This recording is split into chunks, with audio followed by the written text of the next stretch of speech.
आज हम इस सुंदर सी नेक डिज़ाइन आप लोगों के साथ शेयर करूंगी। तो इस ब्लाउज़ को मैंने 36 साइज़ के ब्लाउज़ के लिए बनाया है। तो देखिए इसकी लंबाई मैंने यहाँ पर रखा है 15.5 इंच और यहाँ से शोल्डर है 7 इंच और आर्म होल मैंने यहाँ से 6.5 इंच लिया है और हाफ इंच मैं इसे डाउन करूँगी।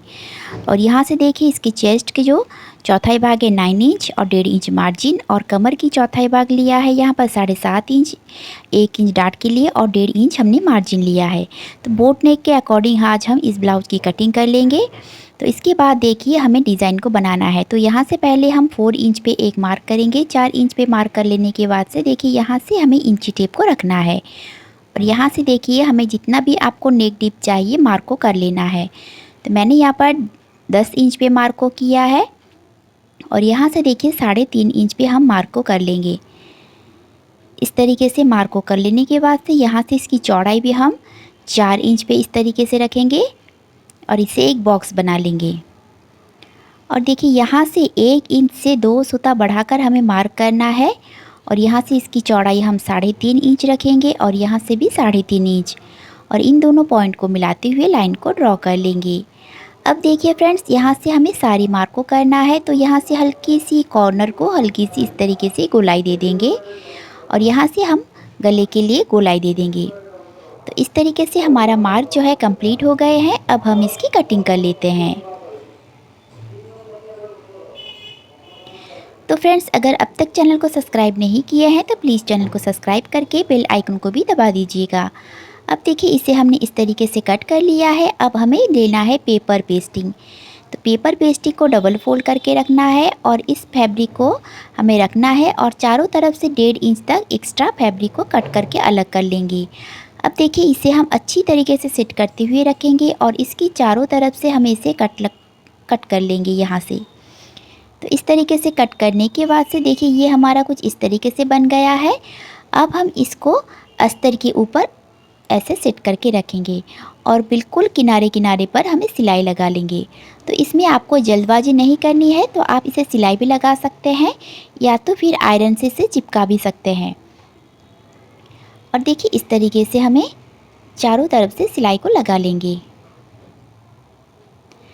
अब इस तरीके से सिलाई लगाने के बाद से देखिए अब हम मेन फैब्रिक को लेना है और मेन फैब्रिक के सीधे वाली साइड में हमें अस्तर की सीधे वाली साइड को मिलाते हुए रखेंगे। और देखिए इस तरीके से रखने के बाद से हमें इस चारों तरफ से एक पैर की सिलाई करनी है दबाते हुए। तो इस तरीके से हमें चारों तरफ से सिलाई को इस तरीके से चला लेंगे। तो फ्रेंड्स अगर आप ब्लाउज में परफेक्ट फिनिशिंग चाहते हैं तो आपको इस तरीके से पेपर पेस्टिंग का यूज़ करना है, क्योंकि पेपर पेस्टिंग का यूज़ करने से इसका फिनिशिंग भी अच्छी आ जाती है और ये जैसे कि ऐसे ही रहती है, कहीं भी से टेढ़ा मेढ़ा नहीं होता है। तो अगर आपको परफेक्ट फिनिशिंग चाहते हैं तो इस तरीके से पेपर पेस्टिंग को यूज़ करके ही नेक को बनानी है। तो अब देखिए यहाँ से हमें इस तरीके से सिलाई को लगा लिया है और यहाँ से हम धागे को कट कर लेंगे। तो देखिए फ्रेंड्स इस तरीके से हमारा सिलाई लगकर कंप्लीट हो गई है। अब यहाँ से हम कट लगाएंगे और आधा इंच तक हमें कपड़े को रखना है और यहाँ से इस तरीके से एक्स्ट्रा फैब्रिक जो है इसे कट करके अलग कर लेंगे। अब इस तरीके से कट कर लेने के बाद से देखिए यहाँ से हमें छोटी छोटी सी थोड़ी थोड़ी दूरी पर इस तरीके से कट लगाना है। तो ध्यान से कट को लगाइएगा, कहीं हमारा धागा कट ना जाए। तो इस तरीके से आपको छोटी छोटी सी कट लगा लेना है बिल्कुल चारों तरफ से। और अब देखिए इसे हम पीछे की ओर पलट लेंगे। तो अस्तर को हम इस तरीके से पलट लेंगे।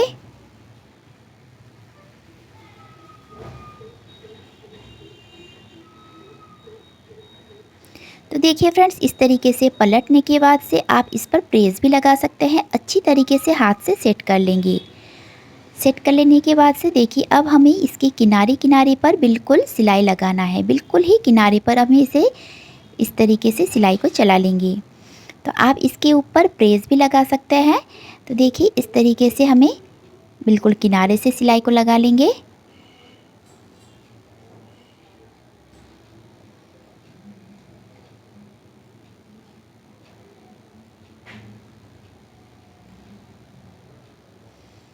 तो देखिए इस तरीके से हमारा सिलाई लगकर कंप्लीट हो गई है। अब हम इसकी धागा को कट कर लेंगे। अब जो भी हमारा अस्तर और मिन फैब्रिक है हम एक साथ इस तरीके से सिलाई को लगा लेंगे। किनारे किनारे पर हमें सिलाई को लगा लेना है। अच्छी तरीके से हाथ से हमें फैब्रिक को सेट करना है, कहीं हमारा झोल ना आ जाए। तो इस तरीके से अस्तर के ऊपर चारों तरफ से हम सिलाई को लगा लेंगे।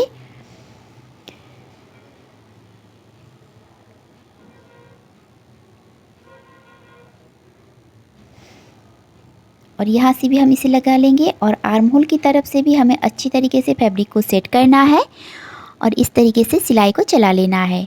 और देखिए फ्रेंड्स, इस तरीके से हमारे सिलाई लग गई है। अब एक्स्ट्रा फैब्रिक जो यहाँ से निकली हुई है इसे हम इस तरीके से कट करके अलग कर लेंगे। तो आप जब भी इस तरीके से डिजाइनर ब्लाउज़ की कटिंग करते हैं, अस्तर के साथ हमें मिन फैब्रिक को एक्स्ट्रा बढ़ाते हुए ही कट करना है, ताकि ये इसमें फिनिशिंग अच्छी आ जाए और हमारा फैब्रिक कहीं छोटा ना पड़े। तो इस तरीके से देखिए मैंने एक्स्ट्रा फैब्रिक को रखते हुए ही कट किया है और एक्स्ट्रा फैब्रिक को हम इस तरीके से कट कर लेंगे। अब देखिए इस तरीके से हमारा नेक तो बन गई है। अब हम इसमें डिज़ाइन देंगे। तो इससे पहले देखिए हमें गले के ऊपर पाइपिंग लगाएंगे। तो मैंने यहाँ पर रेडीमेड पाइपिंग लिया है, आप चाहे तो पाइपिंग भी लगा सकते हैं या तो फिर क्रॉस पट्टी की मदद से इसके गले को फिनिशिंग भी दे सकते हैं। तो मैंने यहाँ पर गोल्डन कलर की डिज़ाइन दी गई है ब्लाउज़ में, तो मैंने यहाँ पर गोल्डन कलर की पाइपिंग की यूज़ किया है और इसे हम अंदर की ओर फोल्ड कर लेंगे। तो देखिए इस तरीके से एक चाप की हमें सिलाई लगाना है और इसे इस तरीके से कंप्लीट कर लेंगे।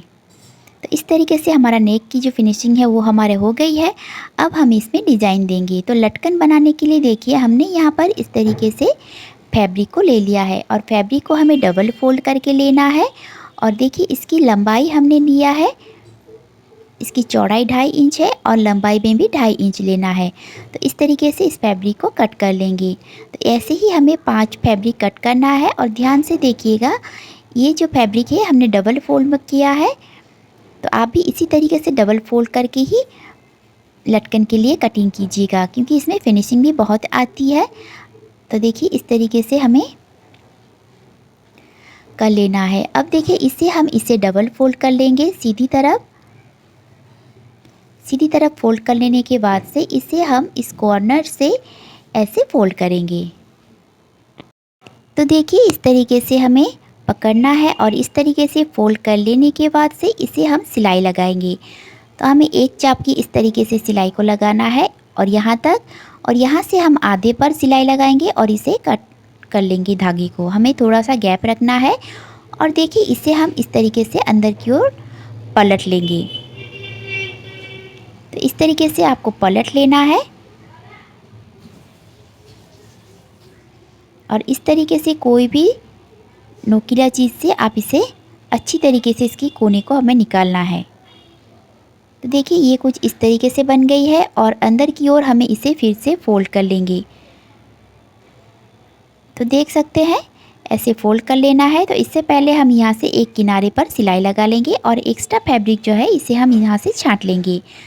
अब हमें इसे अंदर की ओर पुश करना है। तो अंदर की ओर हमें इसे इस तरीके से प्रेस करेंगे, इस कोने को हमें यहाँ से मिलाना है। तो देख सकते हैं आप हमारा लटकन के लिए कितनी अच्छी तरीके से बन गई है, कहीं से भी कोई भी धागा वगैरह नहीं दिख रहा है और बिल्कुल ही फिनिशिंग के साथ ये बनी है। तो इस तरीके से हमें सभी लटकन को रेडी कर लेना है, पांचों को। तो इस तरीके से डबल फोल्ड करके रखेंगे और यहाँ से सिलाई लगाएंगे, यहाँ से पक्का कर लेंगे, कॉर्नर पर लाकर सुई को रोकेंगे और आधे पर यहाँ से सिलाई को हम बंद करेंगे। तो इसे हम पहले इस तरीके से सीधी तरफ पलट लेंगे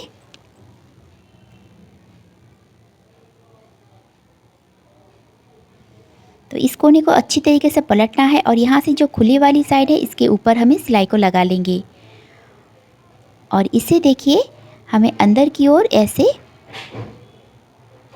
डालना है और यहाँ से देखिए हमें इस कॉर्नर से मिलाते हुए इसे इस तरीके से शेप लगाना है। तो इसी तरीके से हमें पांचों पर ही लटकन हम बना लेंगे और यहाँ से देखिए कॉर्नर पर हम कोई भी सिफ्टी पिन हो या फिर सुई से इसके नोक को हम निकाल लेंगे। इससे सभी नोक को हमें इस तरीके से निकालना है जिससे कि फिनिशिंग और भी अच्छी लगे और इसके ऊपर आप एक बार प्रेस लगा लीजिएगा। तो देखिए इस तरीके से हम पांचों को रेडी कर लेंगे। अब है बो बनाएंगे। तो बो बनाने के लिए देखिए मैंने यहाँ से एक फैब्रिक को इस तरीके से लंबाई में कट कर लिया है कि इसे हम बीच से एक 4 सिलाई लगा लेंगे और इसे हम इस तरीके से सिलाई को दोनों तरफ से हम इसे स्टिच को लगा लेंगे। दोनों तरफ से स्टिच लगाने के बाद से देखिए यहाँ से हमें हल्की सी खोलेंगे सिलाई को और यहाँ से थोड़ी सी खोलने के बाद इसे हम पलट लेंगे। तो देखिए इसे हम पलट लेंगे और इसकी कॉर्नर जो है, कॉर्नर को हमें अच्छी तरीके से निकालना है। तो कोई भी नोकीला चीज़ लेकर आप इसे यहाँ से इस तरीके से कॉर्नर को निकाल सकते हैं और इस तरीके से हमारा बो बनेगी। और नीचे की जो पार्ट है इसके लिए हमने इस तरीके से लंबाई में फैब्रिक को लिया है और इस कॉर्नर से हम इसे सिलाई लगाएंगे यहाँ तक और यहाँ से सीधा और यहाँ से फिर से हमें इस तरीके से सिलाई को चला लेना है और यहाँ से पक्का कर लेंगे। और इस तरीके से सिलाई लगाने के बाद से देखिए एक्स्ट्रा फैब्रिक जो है सिलाई को छोड़ते हुए एक्स्ट्रा कट कर लेंगे और यहाँ से 2-3 सिलाई हमें खोल लेना है और इसे फिर से हमें इसे पलट लेंगे। तो देखिए फ्रेंड्स इस तरीके से बहुत ही आसानी से मैंने आज इस ब्लाउज़ को डिज़ाइन आप लोगों के साथ शेयर किया है। तो देखिए इस तरीके से इस कॉर्नर को भी हमें यहाँ से निकालना है। तो कोई भी नोकीली चीज़ लेकर आप इस कॉर्नर को निकाल लीजिएगा और इसके ऊपर एक प्रेस लगा लीजिएगा जिससे कि इसका फिनिशिंग अच्छी आ जाती है। तो इस तरीके से मैं इस पर प्रेस लगा लूँगी और इसे हम इस तरीके से सिलाई को लगाएंगे। तो दोनों को हमें इसी तरीके से सिलाई लगाना है। तो इससे पहले मैं इस पर प्रेस लगा लेती हूँ। तो देखिए मैंने इस पर प्रेस भी लगा लिया है। अब देखिए पांचों लटकन हमारी कुछ इस तरीके से बन गई है और मैंने यहाँ पर लटकन को भी रेडी करके स्टिच कर लिया है। अब देखिए यहाँ से हमें और एक स्टोन को इस तरीके से लगा लेंगे। आप चाहे तो यहाँ पर कपड़े के फैब्रिक से जो बनी हुई है बटन उसे भी लगा सकते हैं। तो देख सकते हैं हमारा बैक डिज़ाइन बिल्कुल बन के रेडी हो गई है। आशा करती हूँ फ्रेंड्स आज की वीडियो आप लोगों को पसंद आई होगी। तो प्लीज़ वीडियो को लाइक कीजिए और कमेंट में रेड हार्ट देना बिल्कुल भी मत भूलिएगा। और अगर चैनल पर नए हैं तो प्लीज़ चैनल को सब्सक्राइब भी कर दीजिएगा और इसी तरह के नए नए डिज़ाइन के साथ ब्लाउज़ की कटिंग और स्टिचिंग देखने के लिए हमारे साथ बने रहिए।